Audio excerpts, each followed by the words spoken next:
Hello, this is Ron Paul with your weekly update for October 31st. It is not too often that I am pleased by the foreign policy announcements from this administration, but last week's announcement that the war in Iraq was in its final stage and all the troops may be home for Christmas did sound promising. I have long said that we should simply declare victory and come home. It should not have taken us nearly a decade to do so, and it was supposed to be a priority for the new administration. Instead, it will be one of the last things done before the critical re-election campaign gets into full swing. Better late than never, but examining the fine print, is there really much here to get excited about? Are all our men and women really coming home, and is Iraq now to regain its sovereignty?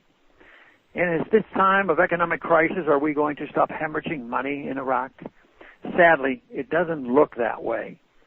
First and foremost, any form of withdrawal that is happening is not simply because the administration realized it was the right thing to do. This is not the fulfillment of a campaign promise or because suddenly the training of their police and militaries is complete and Iraq is now safe and secure, but because of disagreements with the new government over a status of forces agreement. The current agreement was set up by the previous administration to expire at the end of 2011. Apparently, the Iraqis refused to allow continued immunity from prosecution of our forces for any crimes our soldiers might commit on Iraqi soil.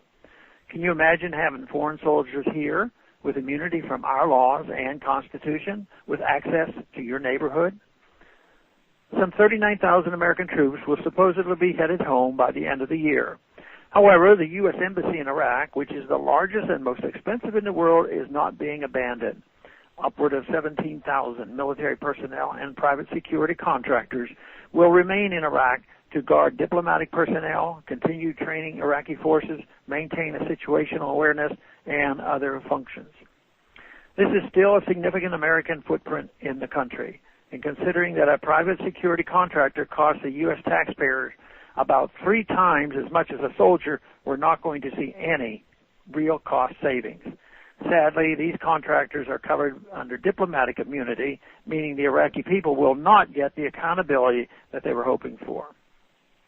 While I applaud the spirit of this announcement, since all our troops should come home from overseas, I have strong reservations about any actual improvement in the situation in Iraq, since plans are already being made to increase the number of troops in the surrounding region.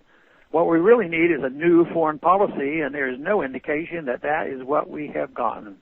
On the contrary, the administration fully intends to keep troops in Iraq indefinitely under a new agreement, while the Iraqis are doing their best to assert their sovereignty and kick us out. Neither are we going to be saving any significant amount of money. My greatest fear, however, is that the troop withdrawal from Iraq will simply pave the way for more endless, wasteful, needless wars. Thanks for calling this update. A new update is placed on this number, 888-322-1414, every Monday. The text can be found on my website, www.house.gov/Paul, under the heading Texas Straight Talk. Thanks for calling.